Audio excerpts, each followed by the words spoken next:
Bonjour, bonjour à tous et à toutes. J'espère que vous allez bien. Je suis vraiment content de vous retrouver. Aujourd'hui, on parle de la santé dentaire, de la santé buccale et on a l'immense privilège de pouvoir le faire avec une collègue, avec Angèle Germain, qui est docteure en médecine dentaire, qui est dentiste. Bonjour Angèle, ça va bien? Bonjour Denis, ça va très bien toi-même? Oui, oui, ça va très bien. On a récolté beaucoup de questions à répondre, des questions que tu Mhm. réponds souvent dans ta pratique. C'est vraiment fascinant. Puis c'est tellement fascinant que tu as décidé d'en parler dans un livre, un excellent livre que je vous recommande, qui s'intitule Ouvrez grand, l'impact insoupçonné de la santé buccale sur la santé globale. Il faut lire ton livre. Il y a des gens qui vont le lire et qui vont être vraiment très étonnés de tous les liens qu'on peut faire et tous les conseils que tu donnes aussi. Que faire si on a constamment la bouche sèche? Mhm. Notre premier réflexe, souvent avec la bouche sèche, ça va être de se procurer des petites pastilles, des petits Mhm. bonbons, boire du jus de citron, mais ça, malheureusement, c'est plein de sucre. Et si Mhm. on a déjà la bouche sèche et qu'on a un apport en sucre fréquent pendant la journée, on peut se préparer à avoir des nombreuses caries qui vont progresser très rapidement. Donc ça serait la chose à proscrire, de prendre des OK. bonbons ou des pastilles sucrées. Il existe des produits spécialisés pour la bouche sèche, notamment des pastilles, mais sans sucre, c'est-à-dire avec un type de sucre que les bactéries ne peuvent pas utiliser pour se nourrir. Donc, ça, c'est une bonne alternative. On parle du xylitol, entre autres, là, ou d'autres types de sucres adaptés pour la bouche sèche. Il y a Juste, aussi des produits... je t'interromps. Donc, juste Oui, répéter le terme, que le xylitol. Peut-être les plaies, les gens qui veulent l'écrire pour vérifier s'ils peuvent. oui, xylitol, Oui. X-Y-L-I-T-O-L, et c'est très payant au Scrabble. Ah oui, ben c'est bon, alors je retiens ça. Non, mais c'est important pour moi que tu le dises parce que je vais le garder en tête et pour être sûr que tout le monde l'a bien compris, je t'ai interrompu. Donc, les petits bonbons, on laisse faire parce que c'est plein de sucre Mhm. et c'est peut-être pas efficace et on y va avec des produits comme tu énumérais. Exactement, des gels qui sont faits pour ça, qu'on trouve en pharmacie, ou des rince-bouches, des hydratants pour la bouche qui existent. Alors, c'est d'essayer puis de voir qu'est-ce qui nous convient, qu'est-ce qu'on préfère. On a aussi des petites pastilles qu'on peut mettre dans la joue le soir avant de se coucher. Il y a une question de Rachel, c'est bien Rachel. Donc, est-ce que l'on peut faire des bains de bouche avec de l'eau oxygénée?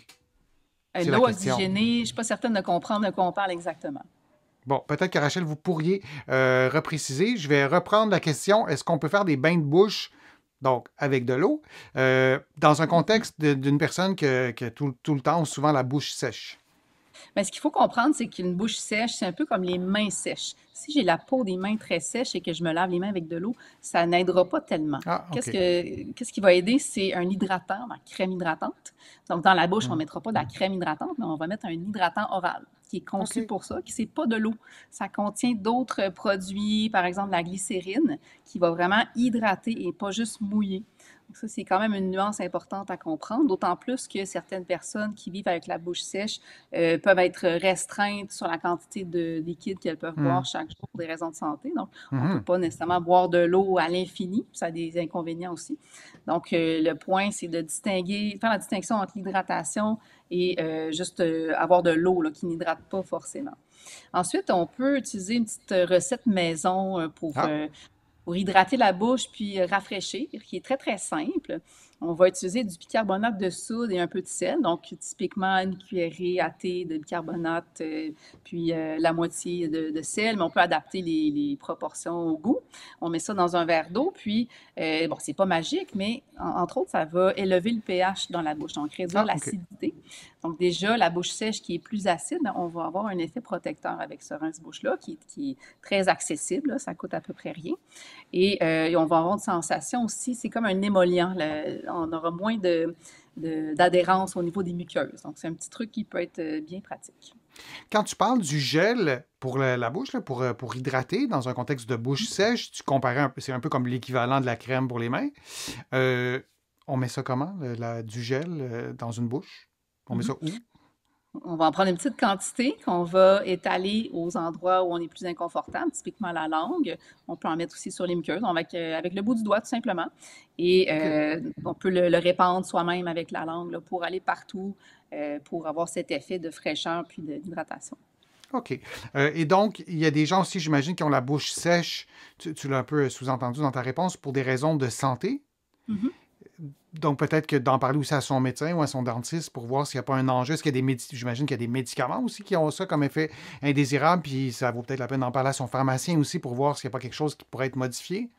Absolument, c'est un très bon point que tu soulignes, Denis. Oui, il peut y avoir des médicaments justement qui sont plus responsables. Donc, est-ce que c'est possible de réduire ou de changer ces médicaments-là? Ça, c'est un très bon point. Puis, justement, de comprendre avec le médecin. Il existe aussi des médicaments qui vont stimuler la production de salive. Par contre, ils s'accompagnent Ah, aussi d'effets secondaires. Donc, OK. c'est pas pour tout le monde. Ça va s'appliquer surtout lors de maladies inflammatoires spécifiques aux glandes salivaires. Mais donc, il y a une panoplie d'options qui existent. Donc, en parler avec son médecin, son pharmacien, c'est une excellente idée. Ben, merci vraiment pour tous ces conseils-là. J'encourage vraiment tout le monde à se procurer ton livre, à le lire. On sous-estime tellement l'importance de la santé buccale.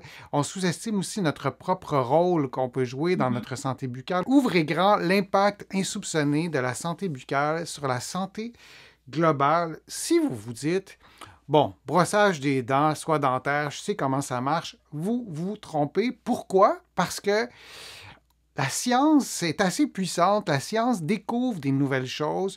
Tu nous l'as déjà dit, Angèle, il y a des choses que vous, les dentistes, vous ne saviez pas il y a 20 ans, que vous avez appris peut-être il y a quelques années parce que la science a découvert ces choses-là. Ben, ton livre, c'est une excellente courroie de transmission pour pour s'approprier ça, pour prendre soin de notre santé tout au long de notre vie.